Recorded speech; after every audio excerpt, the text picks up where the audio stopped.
Allahu Akbar, Allahu Akbar.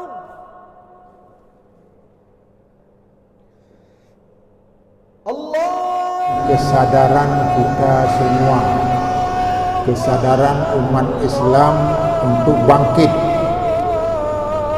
sesuai dengan apa yang disampaikan di dalam Fiqhun Nasri wa Tamkin, yaitu dalam fiqh tentang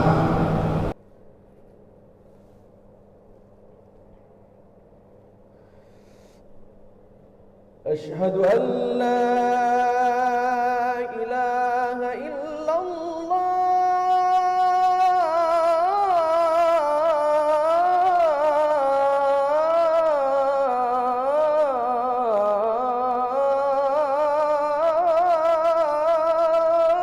Assalamualaikum warahmatullahi wabarakatuh. Alhamdulillahilladzi faddala alaina bi ni'matil Islam wal iman. Asyhadu an la ilaha illallahul malikul manan. Asyhadu anna Muhammadan abduhu wa rasulul kiram. Allahumma shalli wa sallim ala sayyidina Muhammadin wa ala alihi wa ashabihi wa khairil insan. Wa ya ayyuhal ikhwan, taqullaha fi sirri wal alan la'allakum tuflihuna fi sa'iris zaman. Jamaah salat maghrib yang dimuliakan, dirahmati oleh Allah Subhanahu wa taala, pada malam hari ini kita melanjutkan pengajian kita sehubungan dengan masa sejarah kemajuan Islam pada masa lalu dan bagaimana Islam pada masa sekarang, apa yang perlu diupayakan, dipikirkan dan dikembangkan. Jamaah yang berbahagia, kita sudah sama maklum bahwa Islam telah pernah berjaya sampai 600 tahun, dan negara Eropa banyak mengambil ilmu dari temuan-temuan daripada ulama-ulama Islam. Bahkan sebahagian yang terkenal pada masa lalu, pada masa sekarang adalah hasil dari ciptaan orang Islam. Bahkan satu yang menarik, yaitu angka 1, 2 dan seterusnya yang disebut dengan angka Arab. Angka Arab yaitu 1, 2. Jadi karena 1 lurus, 2 panjangnya, yang panjang itu dipotong tinggal 2, 3 demikian pula dipotong, jadi di atasnya tinggal 3 dan seterusnya. Ini sudah dirubah oleh sebahagian pakar-pakar ilmu pengetahuan pada masa selanjutnya. Jamaah yang berbahagia, membahas kepada perkembangan ke depan. Ini sebenarnya ada kaitan dengan kesadaran kita semua, kesadaran umat Islam untuk bangkit sesuai dengan apa yang disampaikan di dalam Fiqhun Nasri wa Tamkin, yaitu dalam fiqh tentang Nasri, kemenangan, wa Tamkin, kejayaan. Di sana diuraikan hal-hal yang mendorong supaya umat Islam itu bangkit, supaya umat Islam itu menang, bahkan pada akhirnya umat Islam itu menemukan kebahagiaan. Jamaah yang berbahagia, tentu saja kita semua ada cita-cita bagaimana umat Islam ini akan menemukan makna daripada agama kita sebagai agama yang sempurna, agama kafah, agama yang mampu menjawab semua kebutuhan zaman. Maka dengan demikian ada harapan kita dalam hal ini supaya umat Islam benar-benar memperoleh kebahagiaannya di dunia dan juga mengharapkan bercita-cita supaya pada hari kiamat selamat daripada azab Allah serta akan mendapat tempat yang telah dijanjikan oleh Allah, yaitu surga, Jannatun Naim, dan berbagai nama surga yang pernah kita dengar selama ini. Jamaah yang berbahagia, berdasarkan hadis qudsi, di sana diterangkan bahwa cita-cita seseorang itu tergantung kepada rencananya, kepada baik sangkanya, kepada harapan yang ingin diharapkan. Allahu bidzanni bi la yukhalifu dhannuh. Allah bersama harapan hambaku dan la yukhalifu dhannuhu, tidak dihalangi tentang apa yang kita inginkan. Dengan demikian tentu saja jamaah yang berbahagia, semua kita ada harapan yang sama meskipun berbeda, caranya berbeda, bidangnya dan sebagainya. Jadi dengan demikian jamaah yang berbahagia, untuk tujuan ini apa kemauan kita sebenarnya? Kemauan secara pribadi, kemauan dalam rumah tangga kita, bahkan lebih jauh lagi, bagaimana kemauan cita-cita dari bangsa kita ini yang mayoritas umat Islam, bahkan dianggap nomor 4 terbanyak di dunia. Jadi dengan demikian jamaah yang berbahagia, ada sebuah pernyataan dari pakar-pakar. Bahkan saya sangat terkejut ketika di Palestina sendiri bendera hanya dipampangkan bendera Indonesia, baru di bawahnya adalah bendera Palestina. Ini artinya apa? Ada harapan dari dunia Islam bahwa Islam akan berkembang, akan lebih maju di Indonesia pada masa yang akan datang. Maka dengan demikian, sesuai dengan pengajian kita pada beberapa malam Rabu yang lalu, tentu saja ada sebuah tekanan inti atau prinsip utama dari memperoleh kemajuan ini, yaitu walau anna ahlal qura amanu wattaqau lafatahna alaihim barakatin minas samai wal ardh walakin kadzabu fa akhadnahum bima kanu yaksibun.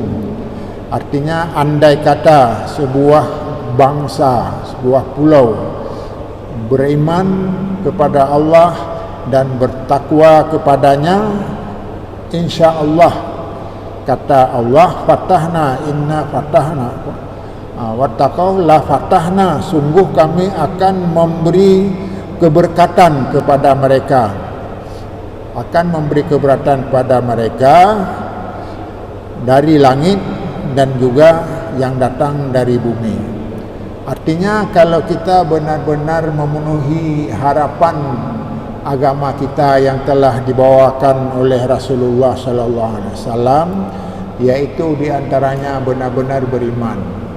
Iman ini benar-benar harus dijaga, dipupuk supaya tidak diganggu oleh iman-iman yang selalu ada godaan-godaan kepada kita semua. Yang kedua, bertakwa.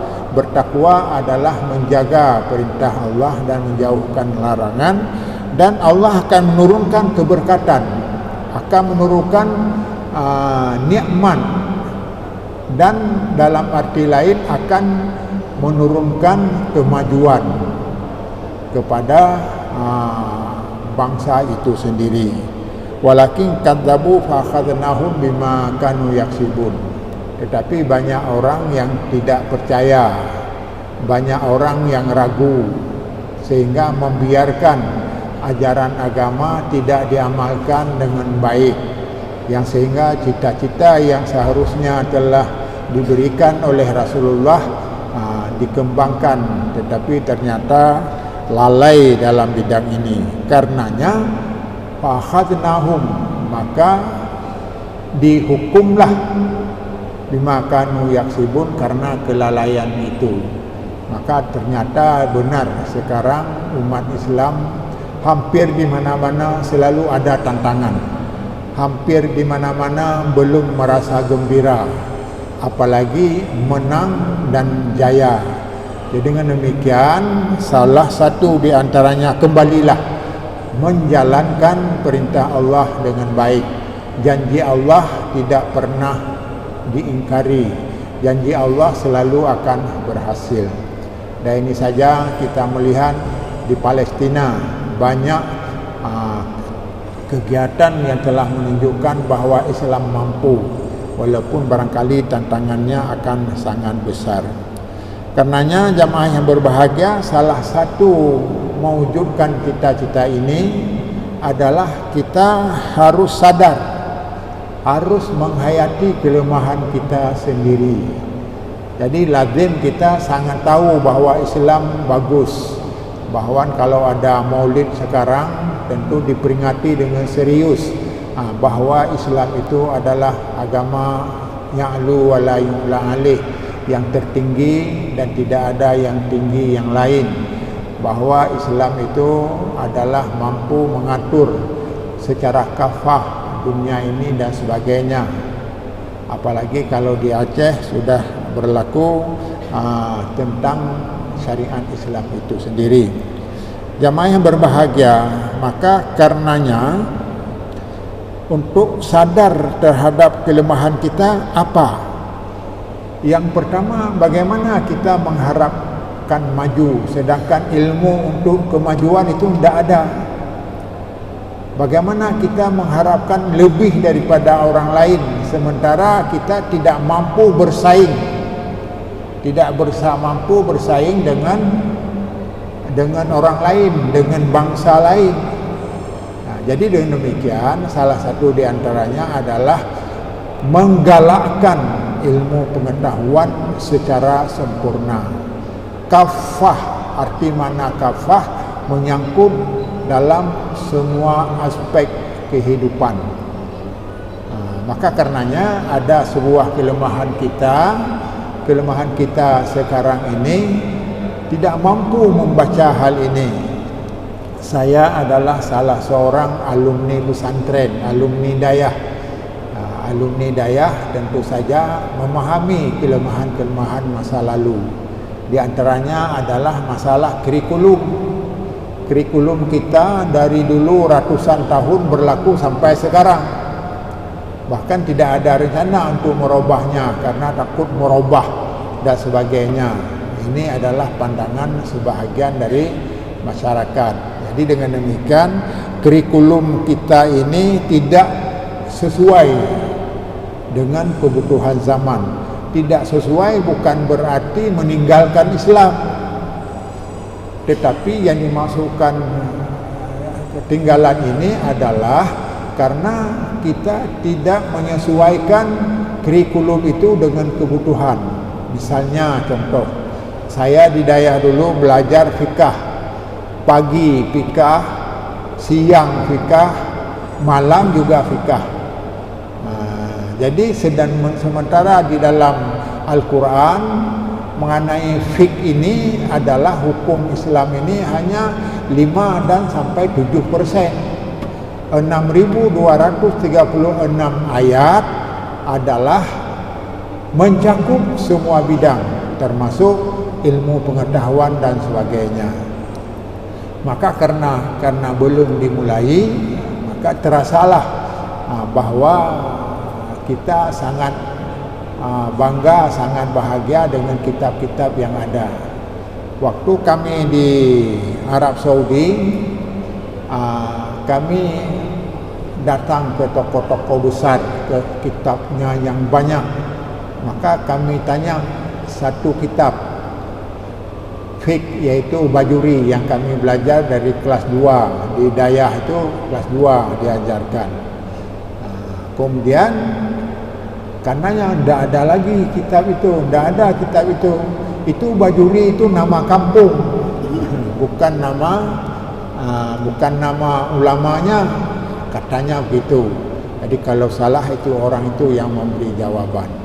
Dengan demikian kita tidak perlu mengkaji. Sementara dalam ilmu-ilmu lain yang saya paling menarik adalah sistem belajar bahasa Arab. Nahu yang ada kitab Nahu, bukan Nahu Wadih. Di Aceh ada berlaku Nahu Wadih, itu hampir mirip. Nahu itu adalah semua contoh-contoh cara membaca kitab sesuai dengan ayat atau hadis. Artinya apa? Karena ilmu nahu meluruskan kata akhir, sedangkan saraf menentukan awal dan akhir. Awal pertama masalah awalnya. Jadi dengan demikian jamaah yang berbahagia, kelemahan inilah yang perlu kita pelajari, bahkan kita diskusi. Akan tetapi kita jangan tidak berputus asa. Dayah sudah memikirkan dari dulu, apalagi sekarang. Sekarang Dayah masa depan akan lebih maju, bahkan dibandingkan dengan sekolah. Kenapa? Dalam Dayah juga sudah ada sekolah. Sudah ada sekolah, bahkan sudah ada perguruan tingginya. Maka bisa diperkirakan 10 tahun ke depan alumni dari Dayah tidak hanya belajar fiqh, tidak hanya belajar kitab-kitab yang sudah populer dari masa lalu, tetapi juga ditambah dengan kurikulum baru yang disesuaikan dengan kebutuhan dari Departemen Agama kalau sekolahnya agama, dan dari PK dan sekolahnya adalah umum. Jadi dengan demikian insya-Allah kita tidak berputus asa. Pasti ketika kita sudah sadar, maka inilah salah satu langkahnya kita memahami, dalam arti tadi yang sudah kami sampaikan, memahami kelemahan sekarang ini. Bahkan ada dua pendapat, ada menyatakan peribahasa, ada menyatakan pendapat para ulama. Bagaimana ke depan? Yaitu hifdzul qadimis salih bi akhdil jadidi aslah. Artinya yang lama jangan dibiarkan, jangan dihilangkan, karena ada nilai-nilai spesifik. Lebih-lebih di Dayah itu tidak hanya ilmu, tetapi karakter yang dibangun di Dayah itu sangat dibutuhkan masa sekarang. Saling tolong menolong, ikhlas bekerja dan sebagainya, hormat kepada guru, dan semuanya itu dimiliki oleh Dayah. Justru di sekolah lain ini dianggap adalah masih kurang. Jadi dengan demikian hal-hal yang perlu diperbaiki, dirubah. Bahkan dalam agama sendiri disebutkan inna taghayyurul ahkam bi taghayyuril azman. Perubahan itu karena disebabkan perubahan zaman. Hal-hal yang berubah itu sesuatu yang tidak menyimpang dengan tujuan daripada syariat Islam. Yang kedua, di samping masalah ilmu atau disebut SDM kita ini yang masih lemah, yang merupakan tantangan yang harus dibenah ke depan, juga kualitas. Maka ini sudah dimulai. Saya sangat bahagia ketika bertemu dengan orang-orang. Saya mengantar anak ke Dayah, tapi tidak lulus. Kalau dulu siapa saja yang masuk lulus saja, sekarang tidak bisa lagi. Bahkan yang kedua, di Dayah itu sendiri ketika masuk itu harus bisa diterima kalau memenuhi kriteria. Kalau sekarang lancar membaca Quran, berakhlak baik dan sebagainya. Maka karenanya sekarang sudah mulai berlomba-lomba. Ini salah satu ciri-ciri kebangkitan. Apa berlomba-lomba? berlomba-lomba memilih tempat pendidikan yang berkualitas. Saya melihat banyak pendidikan di Aceh yang sudah berpacu dengan prestasi, berpacu dengan kualitas ilmu, yang sehingga ada yang biayanya sampai 30 juta uang masuknya, uang bulannya lain lagi. Tapi banyak juga orang yang mengantarkan ke sana. Tentu kenapa? Ini karena lembaga itu sudah merekayasa, sudah melahirkan sebuah sistem baru. Yang sistem baru itu dibukukan oleh umat Islam ke depan. Dibutuhkan. Dengan demikian, kalau sekarang kita ada bercerita, saya paling bahagia dulu ketika Pak Abdullah gubernur ya. Gubernur siapa? Pak Abdullah saya rasa, kalau tidak salah saya. Jadi ingin membuka pesantren teknologi. Dan ini entah kenapa Padang termasuk di pesantren saya juga salah satu yang ditunjuk oleh HMI untuk pendidikan bernuansa iftak dan iptek. Iftak ya iman dan takwa, kedua iptek ilmu pengetahuan.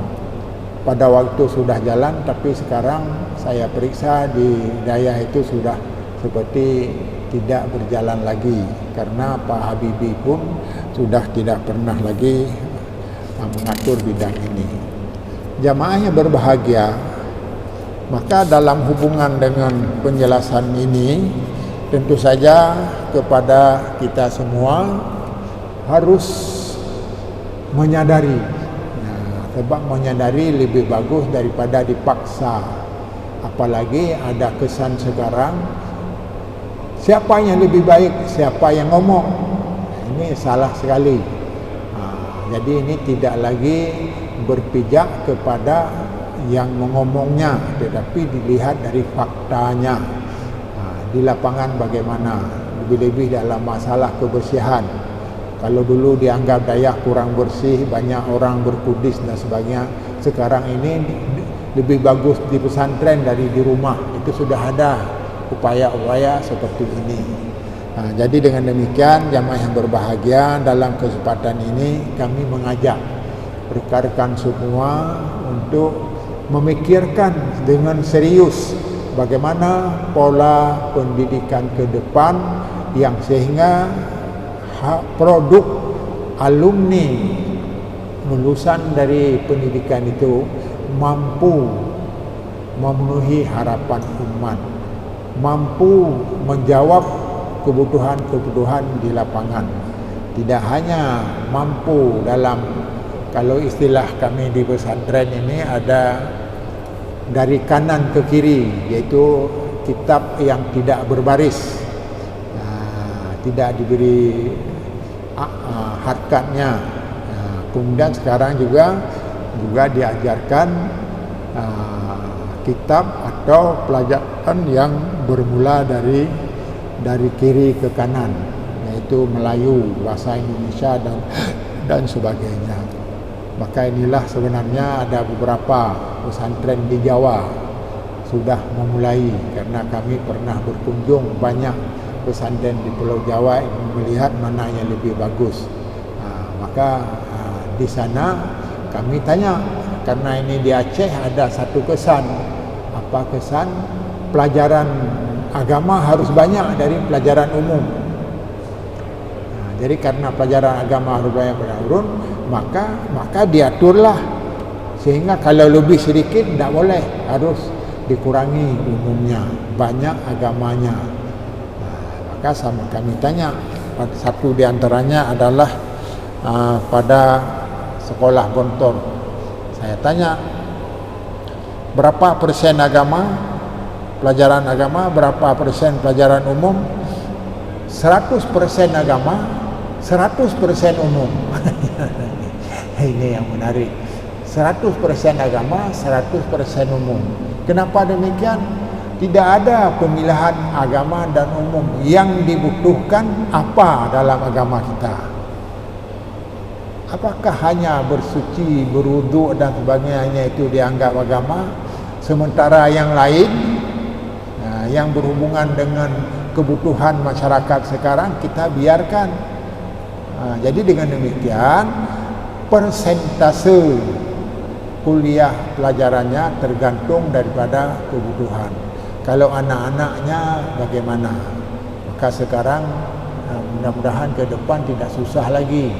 Kalau orang ada calon pejabat harus mampu membaca Quran. Karena kalau anak dayah sudah pasti salah satu di antaranya syarat masuknya adalah kelancaran membaca Quran. Jadi dengan demikian tidak ada ragu lagi, semua orang akan sangat siap dalam bidang ini. Jamaah yang berbahagia, ini ada beberapa menit lagi. Kemudian lanjutan daripada apa yang kami sampaikan berhubungan dengan kesadaran untuk bangkit ke depan. Maka ada sebuah peringatan Rasulullah sallallahu alaihi wasallam. Yang peringatan ini sangat cocok untuk kebutuhan kita sekarang, yaitu ahabbul a'mali ilallah an tudkhilas sururi fi qulubil mu'minin. Bahwa amal yang paling disenangi Allah, amal apa yang paling disenangi? Yaitu memberi rasa gembira kaum muslimin. Jadi kaum muslimin itu gembira. Apa yang merasa mereka gembira?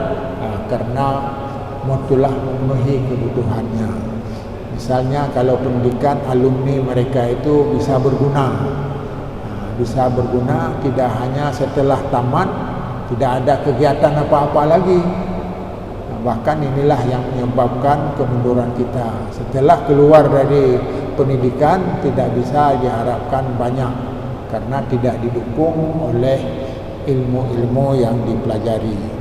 Jadi dengan demikian orang mukmin akan senang dan akan gembira hatinya bila kegiatan amal kita itu dibutuhkan oleh masyarakat. Kegiatan amal kita itu bermanfaat. Maka disebutkan dalam hadis anfa'un nasi. Jadi sebaik-baik yang lebih manfaat apa? Abul amali anfa'un nas. Jadi intinya saya lupa menghafalnya, nanti ingat. Intinya bahwa sebaik-baiknya afdalun nasi anfa'un nas. Jadi sebaik-baik manusia yang lebih banyak bermanfaat. Maka dengan demikian kepada kita semua sekarang sudah harus memikirkan apa yang dibutuhkan.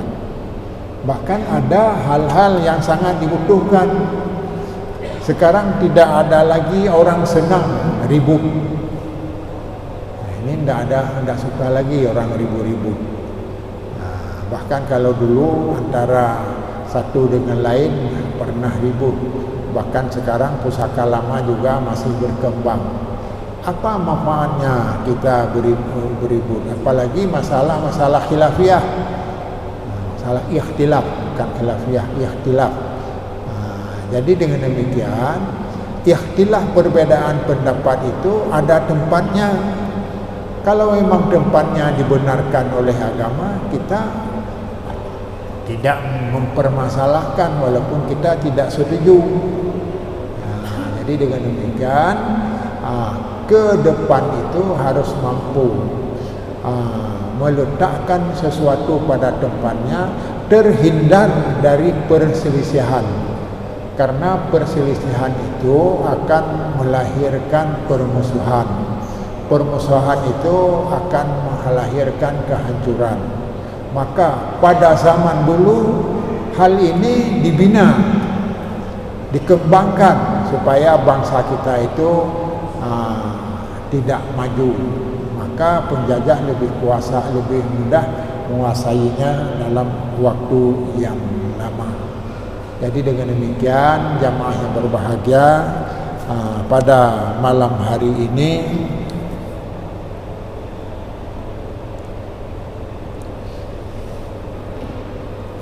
satu di antara tujuan-tujuan atau prinsip-prinsip agama kita yang diharapkan pahalanya lebih besar dari Allah dan juga sangat bermanfaat untuk masyarakat.